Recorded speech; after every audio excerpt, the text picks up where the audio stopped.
Hold that gate. Nobody gets through until we know exactly who she is." The words echoed across the front checkpoint of SEAL Base Ravenwood just as the first light of dawn painted the Atlantic horizon in shades of gold and gray. The sprawling installation sat on nearly 3,000 acres along the North Carolina coastline, home to some of the most respected operators in the United States military. Yet on this particular morning, the entire base seemed focused on one thing and one thing only. A new commander was arriving. Rumors had been spreading for weeks. Some said the incoming leader had spent years overseeing classified operations overseas. Others claimed the Pentagon had personally selected the officer to rebuild the base after a string of leadership failures. No one knew for certain. What everyone did know was that the new commander carried a reputation strong enough to make seasoned officers nervous. At the main gate, Sergeant Ryan Mitchell adjusted his patrol cap and glanced at the line of vehicles waiting for clearance. At 29 years old, Ryan took pride in running the checkpoint. He believed first impressions mattered. He believed authority mattered. Most importantly, he believed he could spot trouble before it crossed the fence line. The morning had been uneventful until he noticed a lone figure approaching from the road outside the perimeter. No government sedan. No military escort. No official transport of any kind. Just a woman walking toward the gate carrying a weathered duffel bag over one shoulder. Ryan narrowed his eyes. The woman moved with calm confidence, neither rushed nor hesitant. She wore faded blue jeans, hiking boots, and a dark jacket that looked more suited for a road trip than a military installation. Her blonde hair was pulled back into a simple ponytail. Nothing about her appearance suggested importance. Nothing about her suggested command. One of the younger guards chuckled. "Maybe she's lost." Another shook his head. "Not today. Everyone knows this base is locked down waiting for the commander." Ryan watched as the woman continued forward without changing pace. The closer she came, the more unusual the situation felt. Most civilians became nervous approaching a military checkpoint. This woman looked completely at ease, almost as if she had done it hundreds of times before. She stopped a few feet from the security barrier and offered a polite nod. "Morning." Her voice was calm, professional. Ryan crossed his arms. "Morning. Identification, please." The woman reached into her jacket and handed over a small credential holder. Ryan examined it briefly. His expression tightened. The document appeared legitimate, but something about it immediately raised questions. The information listed a name that seemed strangely familiar. Commander Emily Carter. Before Ryan could process it fully, his radio crackled with another reminder from headquarters. All personnel were to remain alert for the arrival of the new commanding officer. Ryan looked back at the woman, then at the name again, then back at the woman. No, there was no way. The commander everyone had been waiting for would arrive with a motorcade, a security detail, and half the senior staff lined up to greet them. Not alone, not carrying a worn duffel bag, and definitely not on foot. Ryan studied the identification card again, searching for the mistake he was convinced had to be there. The woman standing in front of him did not seem nervous. She did not seem annoyed. If anything, she looked remarkably patient. That bothered him more than he wanted to admit. Most people reacted when challenged at a military gate. They became defensive, frustrated, or eager to explain themselves. Emily Carter did none of those things. She simply stood there with one hand resting on the strap of her duffel bag, waiting. Ryan glanced at the credential once more before handing it back. "I am going to need additional verification." Emily accepted the card without argument. "That is your job, Sergeant." The response was polite, but something about it made Ryan feel as though he had just been evaluated rather than answered. Behind him, one of the younger guards leaned closer. "What is the issue?" Ryan lowered his voice. "I am not sure yet." The guard looked toward Emily and shrugged. "She does not look like a problem." Ryan frowned. That is exactly what problems are supposed to look like. Emily appeared not to hear the exchange. Her attention drifted briefly toward the base beyond the fence. The morning activity had increased. Military vehicles moved between buildings. Sailors crossed open walkways carrying equipment and paperwork. Flags snapped in the coastal wind. To most visitors, it would have looked like an ordinary military installation beginning another day. Emily observed it with a different perspective. Her eyes lingered on maintenance crews, vehicle routes, security cameras, and checkpoint procedures. Years of leadership had trained her to notice details others ignored. Ryan tapped his radio. "Command Center, This is Gate 1. I need verification on an incoming credential. Static filled the speaker before a voice answered. Stand by. Several minutes passed. Ryan checked his watch. The delay only strengthened his suspicions. If the paperwork were legitimate, verification should have been simple. Instead, nobody seemed able to give him a clear answer. The younger guards began exchanging amused glances. One of them whispered, perhaps louder than intended. Imagine showing up to a military base carrying one bag and expecting everyone to roll out a red carpet. A few quiet laughs followed. Emily remained completely calm. She neither acknowledged the comment nor reacted to it. Ryan noticed that composure.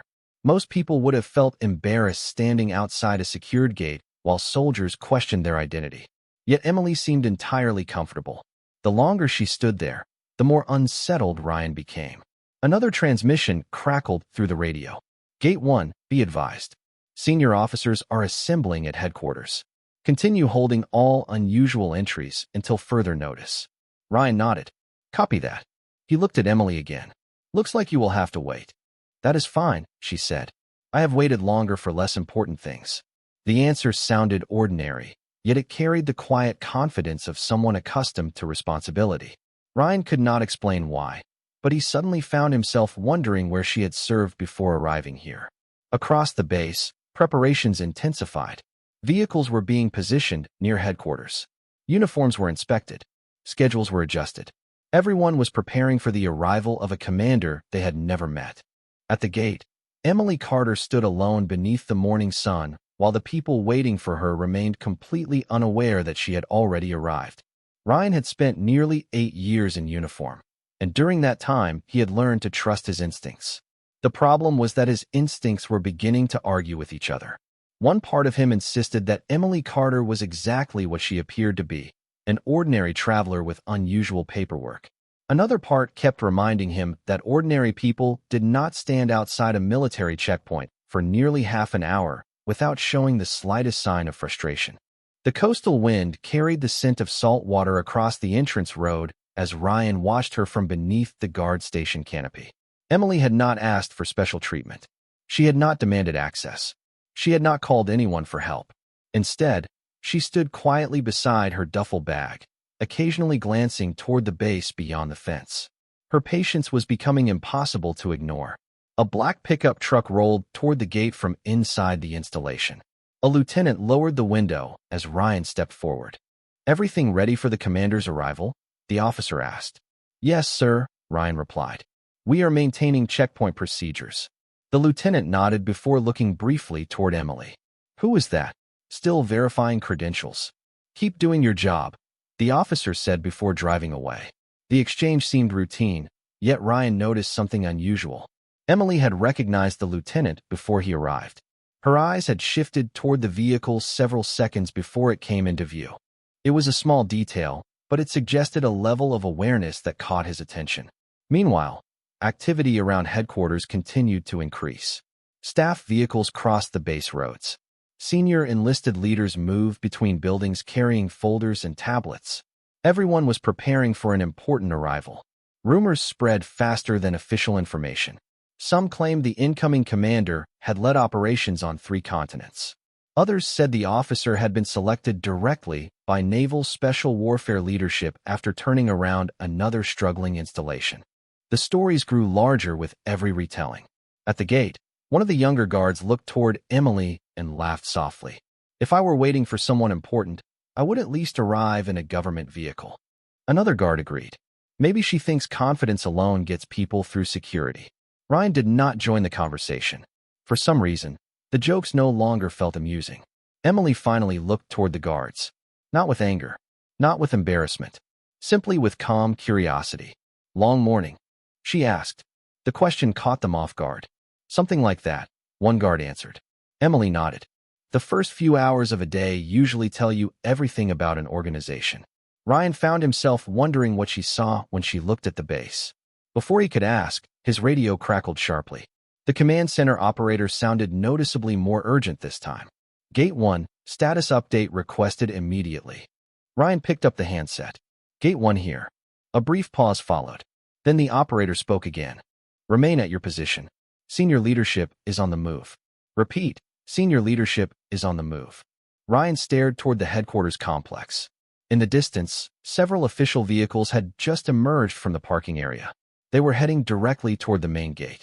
For the first time that morning, Emily Carter allowed herself a faint smile. The convoy moved steadily across the base road, sunlight reflecting from the windshields as several command vehicles approached the checkpoint. Every guard at Gate 1 immediately straightened their posture. Ryan felt a rush of relief. Finally, someone from senior leadership would clear up the confusion. He glanced toward Emily, expecting at least some reaction. Instead, she remained exactly as she had been all morning. Calm, patient, unbothered. The vehicles came to a stop 50 yards from the gate. Doors opened. Uniformed officers stepped out and began moving with purpose. Ryan recognized several of them immediately. The executive officer, the command master chief, department heads from across the installation. Seeing that many senior leaders gathered in one place was unusual enough to draw attention from everyone nearby. One of the younger guards whispered, "This has to be for the new commander." Ryan nodded. "Of course it is." The officers continued forward. Yet something about their behavior seemed strange. Instead of assembling near the vehicles, they appeared to be searching for someone. Their eyes scanned the checkpoint area. The executive officer spoke briefly into a radio. Another officer pointed toward the gate. A moment later, the entire group changed direction and began walking straight toward Ryan's position. Ryan adjusted his uniform and stepped forward to greet them. This was the kind of moment that could leave an impression on leadership. He wanted everything to appear professional. Before he could speak, however, the executive officer stopped and asked a question. "Who has been supervising this checkpoint?" Ryan immediately answered, "Sergeant Ryan Mitchell, sir." The officer nodded. "And have you encountered any unusual arrivals this morning?" Ryan hesitated. "Possibly, sir."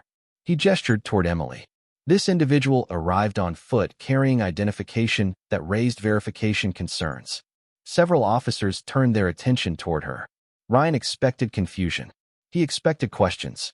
What he saw instead was recognition. Immediate recognition. The command master chief actually smiled. Another officer visibly relaxed.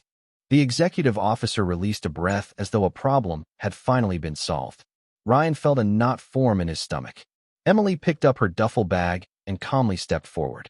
"Good morning," she said. "Sorry if I complicated everyone's schedule." The executive officer shook his head. "Not at all, ma'am. We were concerned when we could not locate you." Ryan stared at them. "Ma'am." The word landed harder than any accusation could have. The younger guards exchanged uncertain glances. Nobody seemed to understand what was happening. Yet everyone sensed the situation shifting beneath their feet. The executive officer turned toward Ryan. His expression remained professional, but his voice carried unmistakable significance. "Sergeant, did Commander Carter present valid credentials upon arrival?" Ryan felt every eye at the checkpoint settle on him. He swallowed carefully. "Yes, sir." "And how long has Commander Carter been waiting outside this gate?" The question seemed simple. The answer suddenly felt enormous. Ryan looked toward Emily. For the first time all morning, he began to suspect that the person everyone had been waiting for was standing only a few feet away. "Approximately 37 minutes, sir," Ryan answered. The words felt heavier than they should have. The executive officer exchanged a glance with the command master chief. Neither looked angry. Somehow that made Ryan feel worse. Emily adjusted the strap on her duffel bag and offered a small smile. To be fair, Sergeant Mitchell was following procedure. The statement surprised everyone at the checkpoint. One of the younger guards looked down at the ground. Another suddenly became very interested in organizing paperwork that did not need organizing. The executive officer nodded respectfully toward Emily. "Ma'am, headquarters is ready whenever you are." Ryan heard the word again. "Ma'am." Not as a courtesy, not as a formality, as recognition, as rank, as authority. Emily looked toward the base entrance she had spent the morning staring at from the wrong side of the fence. "Before we go," she said calmly, "I would like to understand something." The officers immediately gave her their full attention. Even the wind seemed quieter. Emily turned toward Ryan. "How long have you been assigned to this gate?" "Almost 3 years, ma'am." "And during those 3 years, how many unauthorized people have entered through your checkpoint?" Ryan blinked. "None, ma'am." "How many suspicious credentials have you stopped?" "Several dozen, ma'am." Emily nodded thoughtfully. "Then it sounds like you take your responsibility seriously." Ryan was not sure how to respond. The conversation was not going the way he expected. He had spent the last 10 minutes preparing himself for embarrassment, maybe even disciplinary action. Instead, the woman he had delayed was asking questions like a leader conducting an evaluation. Emily glanced briefly toward the younger guards. Security is never convenient when it is done properly. The command master chief smiled slightly. That sounds familiar. Emily returned the smile. Because it is true. The tension at the gate began to ease, but confusion remained. Ryan still did not fully understand who she was. He knew she was important. He knew senior leadership respected her. Yet the scale of the situation remained unclear. Then another convoy appeared from deeper inside the base. This one was larger. Much larger. Staff vehicles rolled toward the entrance in a carefully organized line. Several senior officers stepped out the moment the vehicles stopped. A formation area had already been prepared nearby. Sailors and officers began gathering with remarkable speed. Ryan watched the scene unfold in disbelief. Hundreds of personnel seemed to be converging on the area. One of the younger guards whispered, "That cannot all be for one person." The executive officer overheard him. "It is."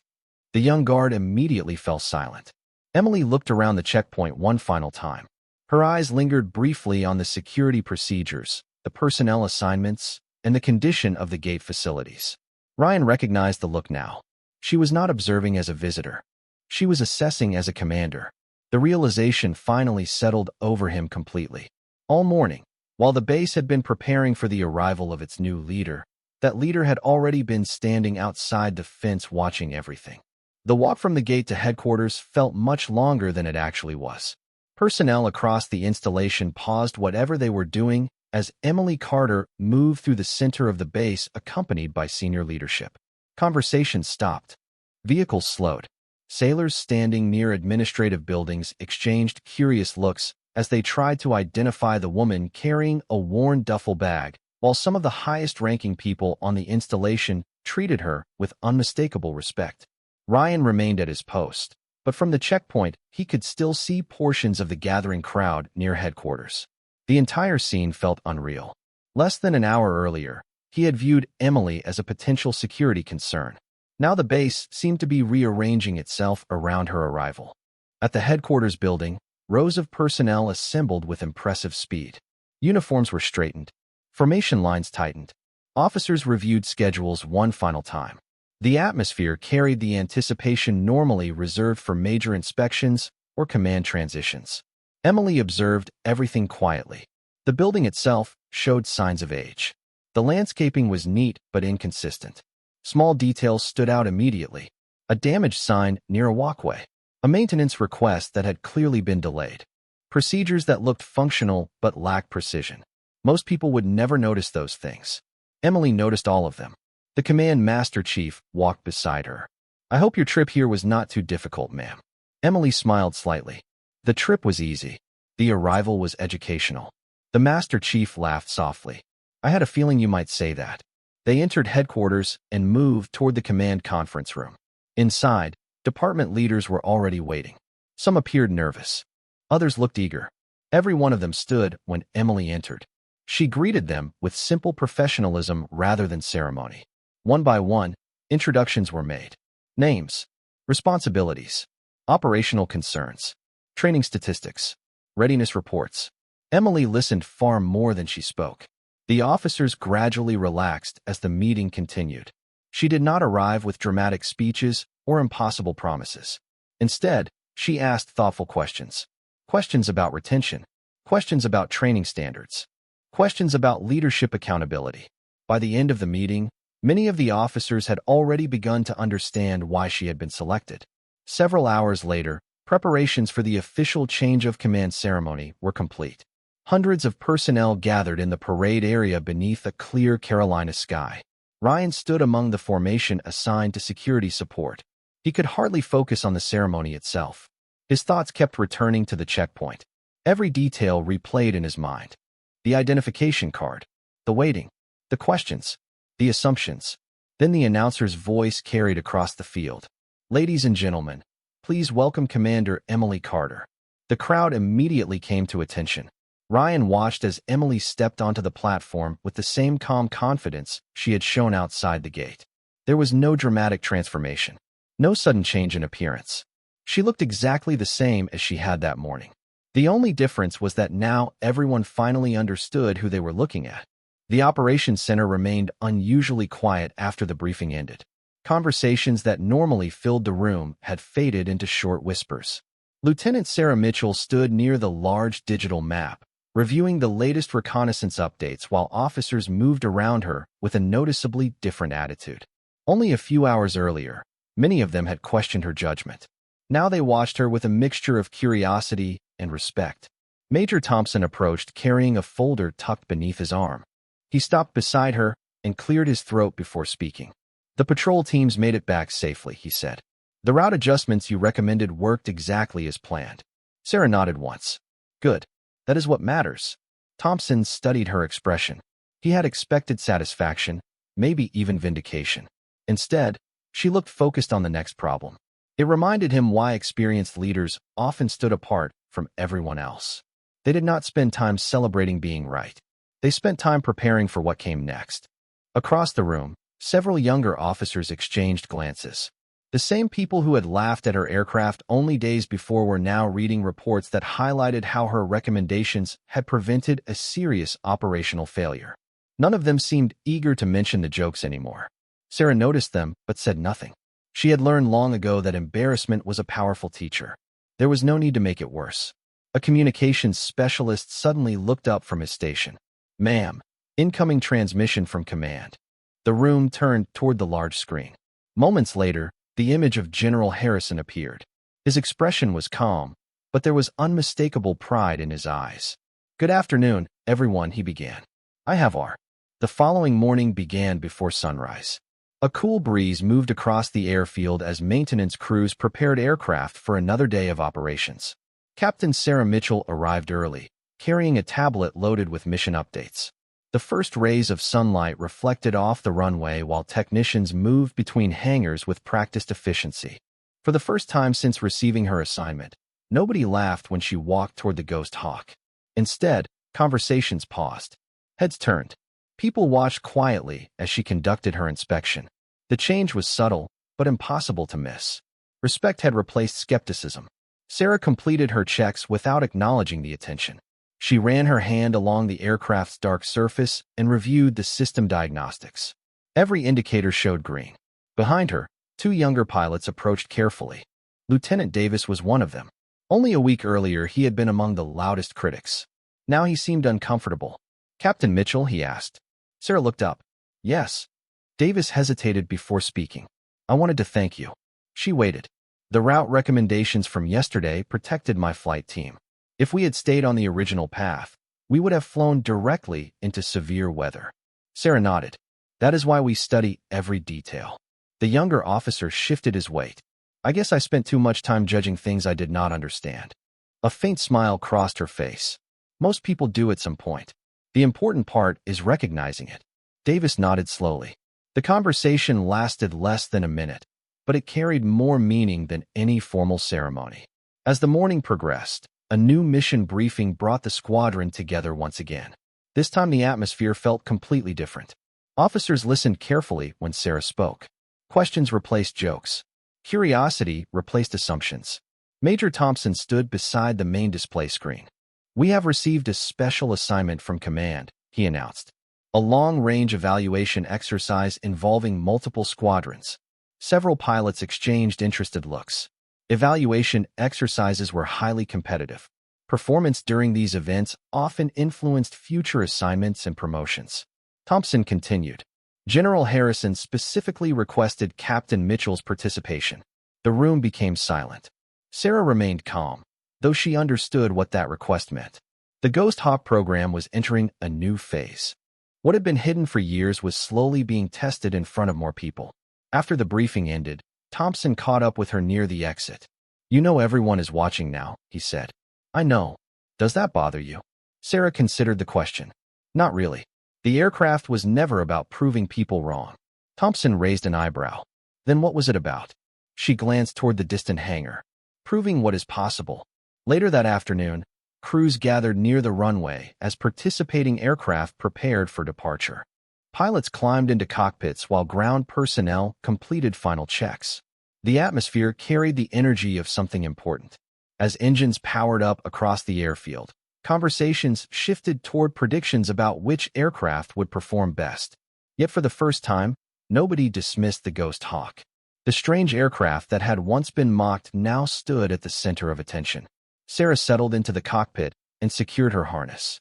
Advanced displays illuminated around her, casting a soft glow across the controls. Through the canopy, she could see pilots watching from neighboring aircraft. Some looked curious, others looked impressed. A few looked determined to measure themselves against her. Sarah welcomed all of it. Competition revealed character. The tower finally cleared the squadron for departure.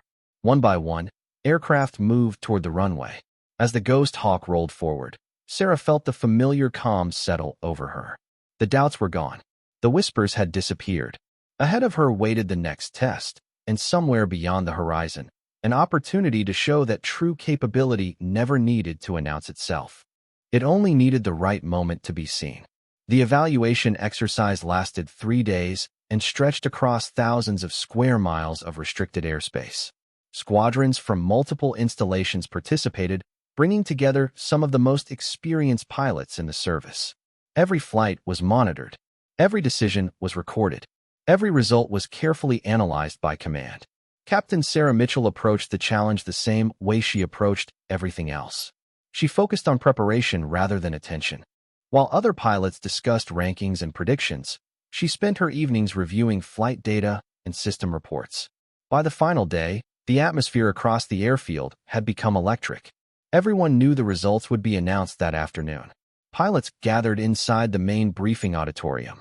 Conversations echoed through the room as officers filled the rows of seats. Sarah took a place near the back, avoiding the spotlight as usual. Major Thompson noticed and shook his head with a faint smile. Some things never changed. When General Harrison stepped onto the stage, the room immediately fell silent. Behind him, a large screen displayed the exercise summary. Harrison looked across the audience before beginning. Over the last 72 hours, you have demonstrated professionalism, discipline, and commitment to excellence. The screen changed to performance charts and mission evaluations. Several teams performed exceptionally well, he continued. However, one result stands apart. A quiet murmur moved through the room. Harrison pressed a button, and a new slide appeared. At the top was a single name: Captain Sarah Mitchell. The auditorium became completely silent. Harrison continued. Highest mission efficiency. Highest situational awareness rating. Highest operational adaptability score. Pilots exchanged stunned looks. Even those who respected Sarah had not expected such a dominant result.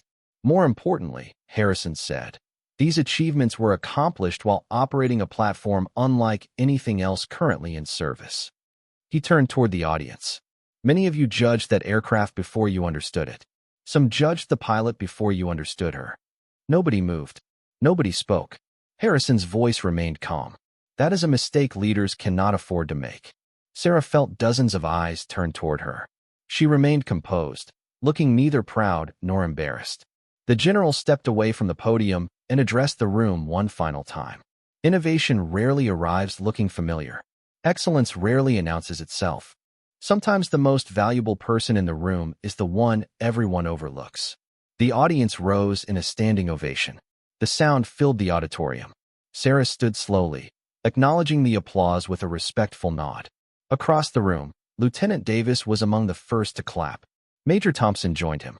Soon everyone was on their feet. Not because of the aircraft, not because of the program, because they finally understood the person behind both. Later that evening, the sun began setting beyond the runway. Golden lights stretched across the tarmac as aircraft returned to their hangars. Sarah stood alone beside the Ghost Hawk, watching the horizon. The airfield was quiet again. Footsteps approached from behind. It was General Harrison. He stopped beside her and looked toward the fading sunlight. Quite a journey, he said. Sarah smiled softly. It was never really about proving people wrong, sir. Harrison nodded. I know. They stood in silence for a moment. Finally, the general asked, then what was it about? Sarah looked toward the aircraft that everyone had once mocked, and then toward the runway ahead. giving people a chance to see beyond first impressions. Harrison smiled. And do you think they learned? Sarah watched as maintenance crews, pilots, and technicians moved across the base with renewed purpose. I think they did. As darkness settled over the airfield, one lesson remained clearer than ever. Real strength does not demand recognition. Real excellence does not seek applause. And true respect is never earned through words alone. It is earned through character, consistency, and the quiet confidence to let actions speak when assumptions fail.